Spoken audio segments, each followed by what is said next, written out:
In an attack of almost suicidal bravery, they charged the Spanish guns head-on and enabled the French. Hey, Polish people! Right! Epic History. Wait a minute. Epic History TV weekend. We are back with another Napoleon in chronological order reaction. Let's get in it, man. Supported by our sponsor, Osprey Publishing. A lot of people told me a bit about Napoleon in Spain, so let's see. Emperor Napoleon Bonaparte dominated Europe. He had humbled Austria. I swear, I hate Austria looking like that. I really hate Austria looking like that. Prussia, and sealed an alliance with Russia. Of the major powers, only Britain still defied him. Wait, Sweden? Wait. Why is Sweden red? Why is he not talking about Sweden? Someone explain that to me. Thanks to its powerful navy. Napoleon had ordered all territory controlled by France or its allies to stop trading with Britain. The so-called continental system, or blockade, designed to wreck Britain's economy and force its government to make peace. But neutral Portugal had continued to trade with its historic ally, Britain. So Napoleon sent an army under General Junot to occupy the country and force it into line. Okay. The invasion was supported by France's ally, Spain. Though privately, Napoleon held Spain's rulers in contempt. Okay, yeah, okay. I think I explained this in either the last reaction video that I did or in the comments how, yeah, I know that Napoleon didn't like the Spanish royal family. But some of you were also explaining like other reasons why he decided to turn against Spain. So let's continue. The Bourbon royal family was decadent and corrupt. The king and crown prince loathed each other, while the country was effectively run by Chief Minister Manuel Godoy, the Queen's lover. Spain, Napoleon included, was backwards, military. You know what? At this point, in this period of time, even now, today, I'm not really surprised about people having other lovers, alright? So let us continue. Militarily weak and incompetently governed, and he devised a plan to seize control of the country. Napoleon. You know what? I'm going to say that after. Spanish, after long, your nation was okay. 1808. I read that in my head. Next of guarding Spain against the British. French troops took up strategic positions around the country. The Spanish people saw the French military presence as the latest in a long line of humiliations, and held Chief Minister Manuel Godoy responsible.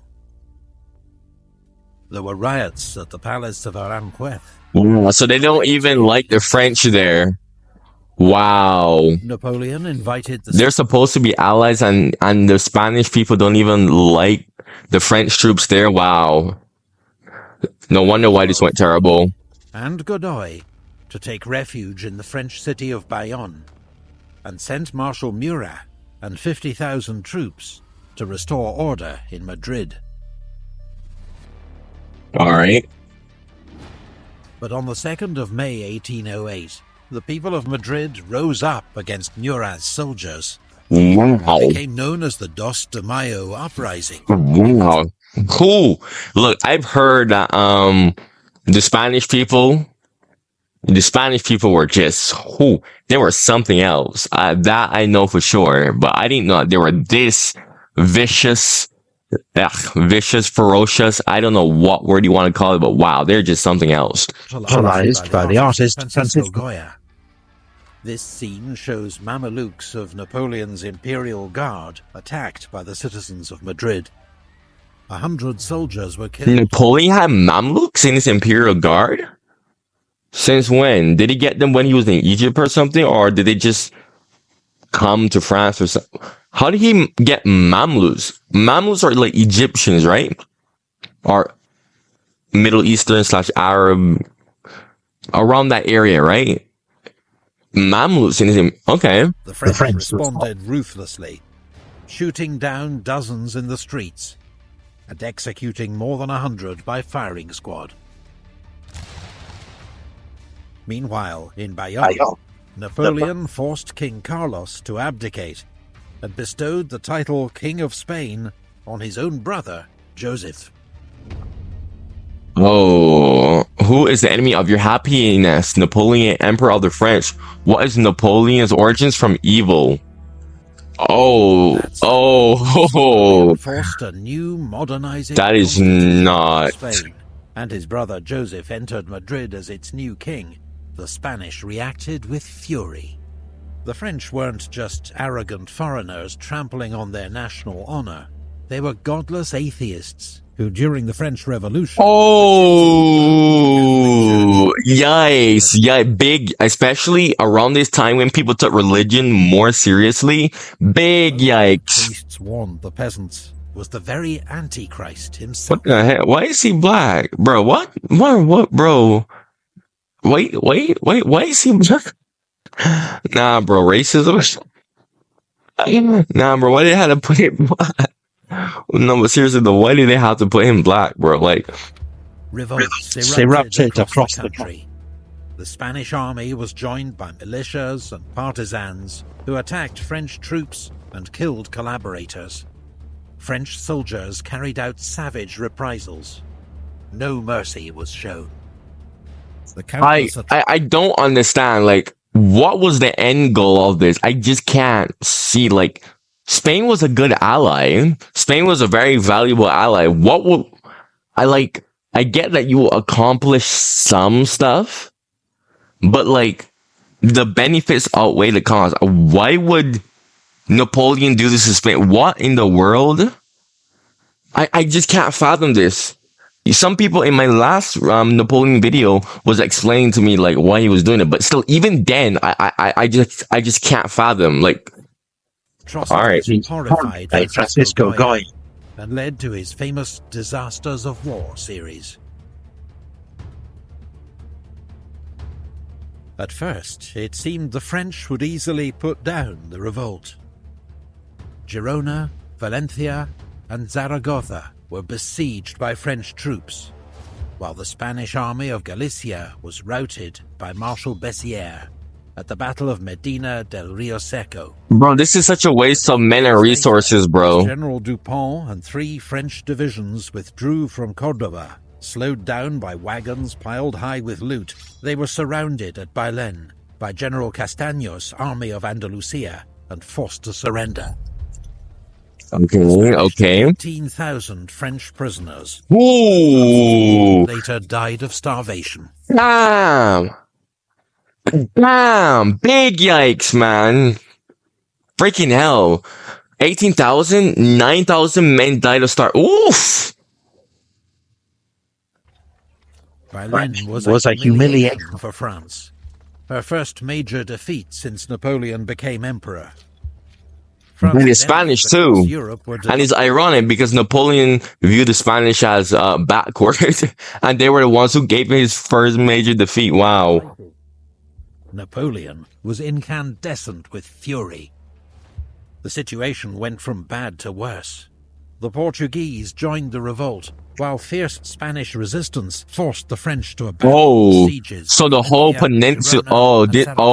So this is why it's called the Peninsula War. Like the entire peninsula is embroiled in flames right now. Okay. Spain's new king, Joseph Bonaparte, was even forced to flee the capital. The British assisted the revolt, which the Spanish now called a War of Independence, by shipping weapons to Spain using the Royal Navy. Oh my gosh, dude. And you have the British Royal Navy supporting... Oh, dude. Napoleon, what were you thinking, Napoleon? Bro, Napoleon, you got way too cocky, man. You got way too cocky, man. You bit more than you can chew. Like, you know, he's a great person in battle. He knows how to run a country, arguably. But this was too much. This is way too much, man. Like, no. No! Oh my gosh! British army commanded by Sir Arthur Wellesley landed in Portugal to aid their revolt. On the 17th of August, he beat a small French force at Rolissa. Then, 4 days later, beat Junot's main army, the Battle of Vimero. Oh no! But Wellesley's newly arrived superior, Sir Hugh Dalrymple, then agreed to repatriate Junot and his army to France, with all their arms and plunder, using British ships. In Britain, the generous terms were seen as a disgrace and scandal. What? That is so dumb. That is so dumb. What? Oh wow, I just lost a bunch of brain cells, y'all. Guys, I just lost a bunch of brain cells. Holy crap. A subsequent inquiry exonerated Wellesley, the future Duke of Wellington, but Dalrymple never held command again. Oh, he is the Duke of Wellington. Oh, shoot, okay.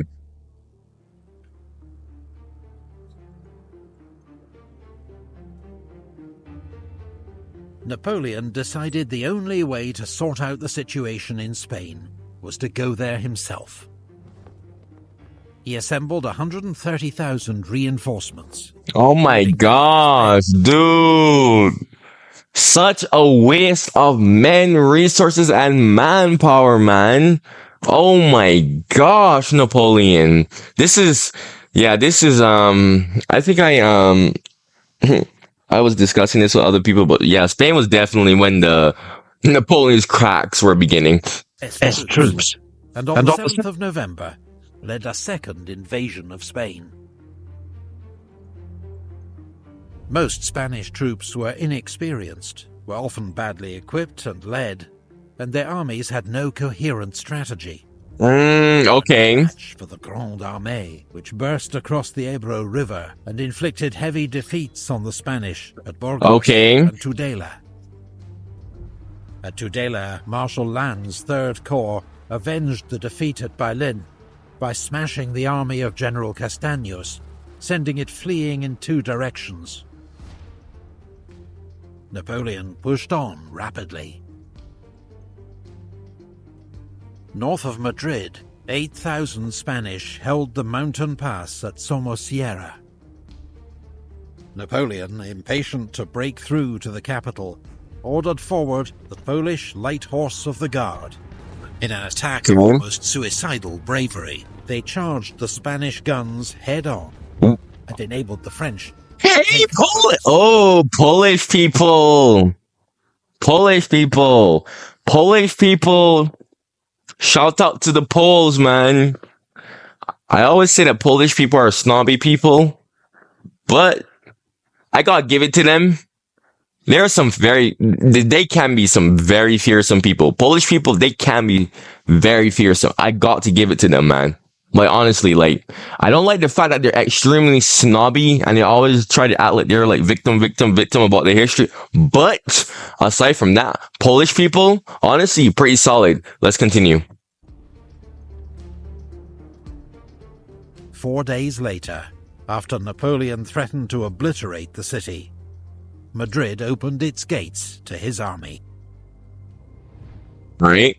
Unaware of the disaster engulfing Spanish forces, a 20,000-strong British army, commanded by Sir John Moore, had just arrived in Salamanca after a 300-mile march from Lisbon. Wow. A smaller force en route from Coruña. How long did that take? The British army was inexperienced, but in contrast to most Spanish forces, it was well-trained, organized, and led. I mean, it's the best thing that they've got at that point. As news reached Moore of the Spanish collapse, he nevertheless planned to divert French forces by attacking Marshal Soult's isolated Second Corps and threatening Napoleon's communications to Burgos and France. At Sahagun on the 21st of December, the British 15th Hussars advanced overnight through winter frost and made a dawn attack on a French cavalry brigade, routing it in one great charge. Okay. But Moore prepared a full-scale attack on Soult's corps. He received news that Napoleon was advancing rapidly towards him with his main army from Madrid. Okay, he needs to do something. I am pursuing the English sword to their kidneys. Pursuing the English sword to their kidneys. Two French corps under Marshal Lannes began a second bloody siege of Zaragoza. Napoleon saw a chance to get to grips with the British at last. Intending to trap Moore between his own forces and Soult's Second Corps, he force-marched his troops over the icy Guadarrama Pass in the midst of a blizzard. Moore, facing odds of more than 2-1, immediately ordered a retreat, planning to march 250 miles to the coast, where his army could be evacuated by the Royal Navy.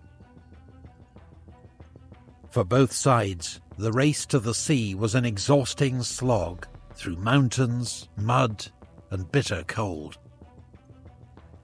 Cold, man, the cold. As British discipline collapsed, leading to looting and drunkenness, except among the rear. Bro, how can you get drunk when in this type of weather? How in the world do you have time to get drunk in this type of weather? That blows my mind, bro. People are something else. Oh God. Which fought several skillful delaying actions and kept the French at bay. Soldiers of Britain's elite 95th Rifles were prominent in these skirmishes. I like this artwork, though. This specialized light infantry regiment wore green uniforms for better concealment and were one of the few units on any side armed with rifles. Whoa! Musket. Rifles had spiral grooves. Oh, so these guys right here, these are like modern, bro. These guys are like ahead of their time. The barrel that spun the bullet as it was fired, making them slower to load, but much more accurate. In one legendary incident during Moore's retreat at Cacabelos, rifleman Tom Plunkett picked out and shot dead a French general at 400 yards.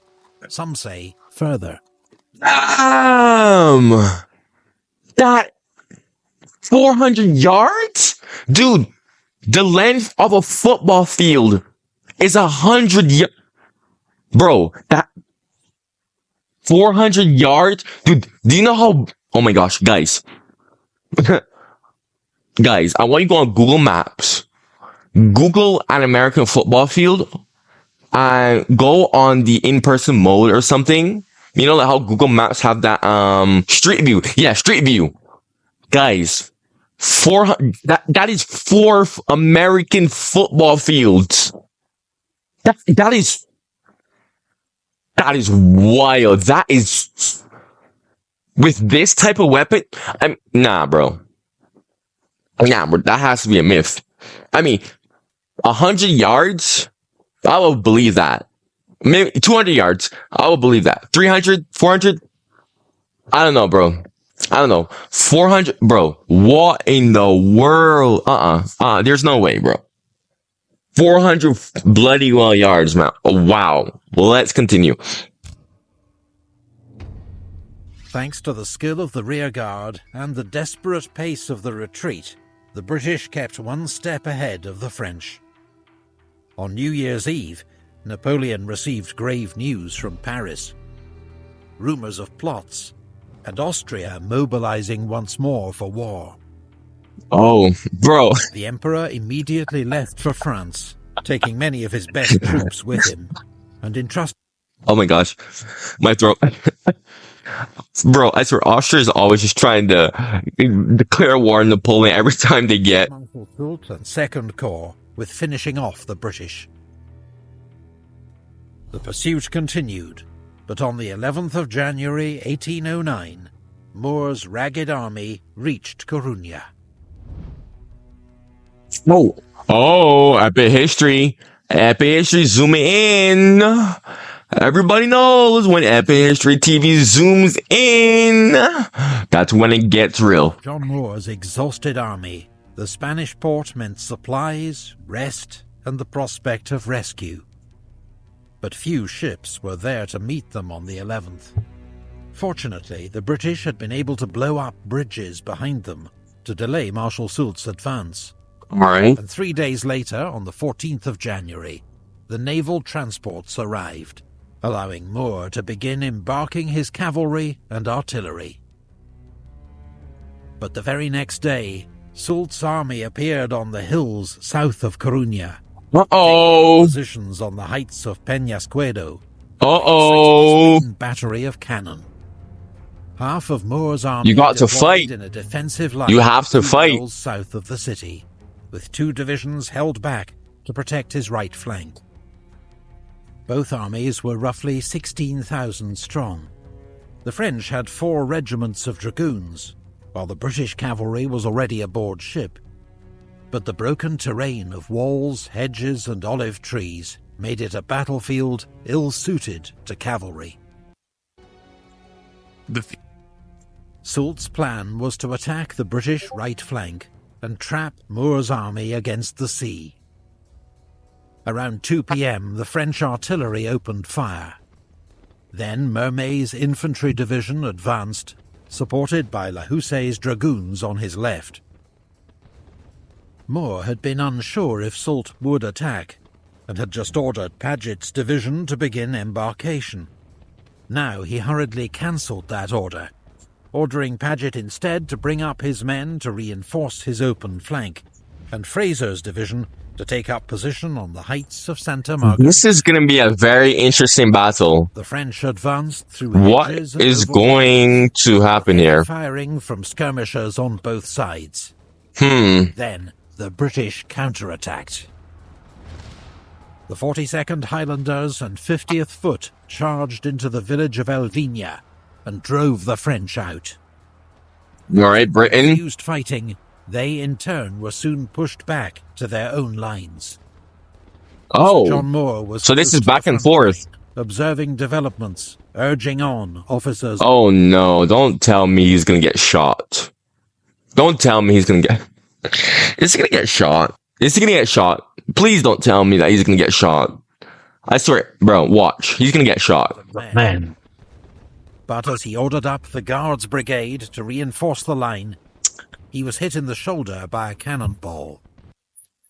What did I tell you?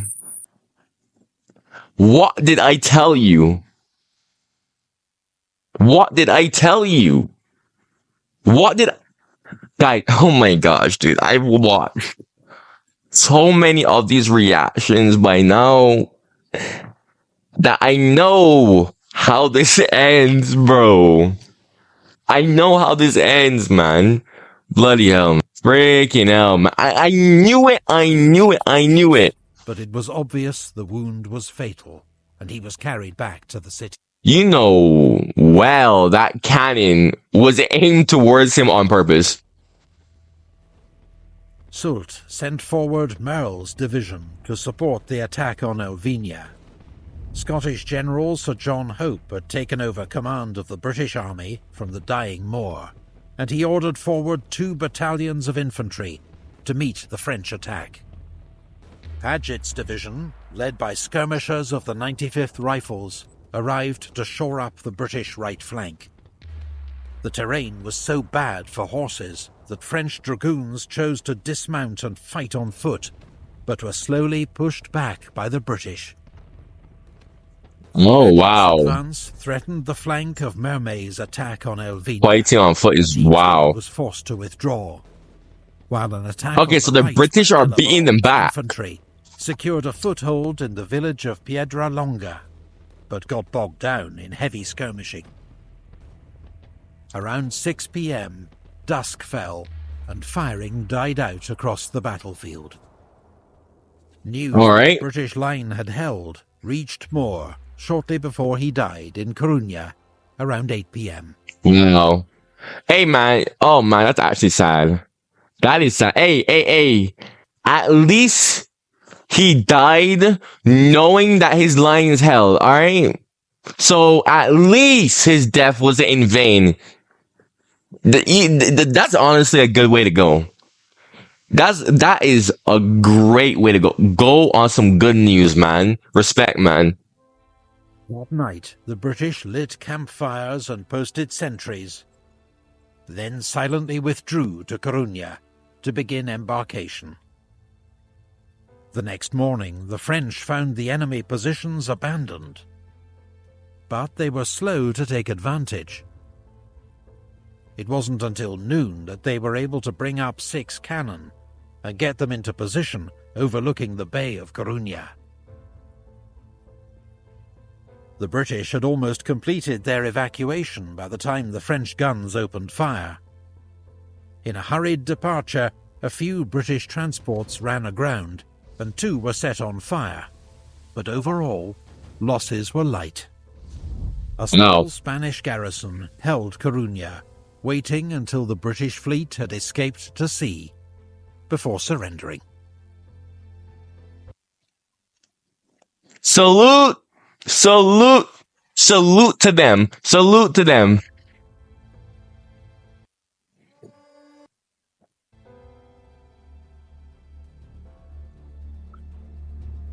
I hope my country will do me justice. Well, whether Moore's retreat to Corunna was a British disaster or miraculous escape is still debated. And did he abandon Spain in its hour of need? Or no! What? How is this a debate? Bro, what? I mean, well, granted, Napoleon was gone, but still, no. This was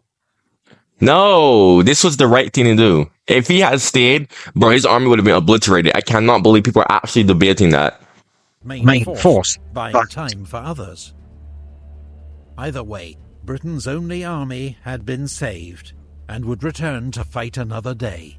Wow, this is like prelude to like Dunkirk in a way. Now faced the prospect of a long war on the Iberian Peninsula. A very long war. Conflict with Austria. A war on 2 fronts that would challenge his empire like never before. Napoleon had blundered in Spain. A very serious blunder, bro. Then he would say, "I embarked pretty badly on this affair, I admit it. The immorality showed too obviously. The injustice was too cynical. The whole of it remains very ugly." Oh my goodness, Napoleon. If you'd like to learn more. Oh my goodness, man. Holy crap, man. That one was a good episode. Nothing crazy didn't really happen too much, but this one was a really good episode, man. Yo, the Spanish, man. Yo, the Spanish, ferocious people. I gotta give credit to the Spanish, bro. First people to defeat Napoleon. There's a lot of great moments in this episode, man. Make sure to subscribe for more Epic History TV reactions. Make sure to subscribe for more history reactions. If you have any suggestions, make sure to comment down below. Check out my Patreon page. You can join it for as little as $1, even though I have no members right now. If you want to support me, especially in the crisis that I am in, trust me, guys, I am still dealing with that. I know that I'm not really like talking about it. I'm not really trying to like get my whole YouTube channel involved in that. I'm just trying to produce more content right now, but I am still very much dealing with that. And if you want to help me, you can at least, check out my Patreon, or if not, like the video, help the YouTube algorithm promote my stuff to more people, and stay tuned for more. Thanks for watching.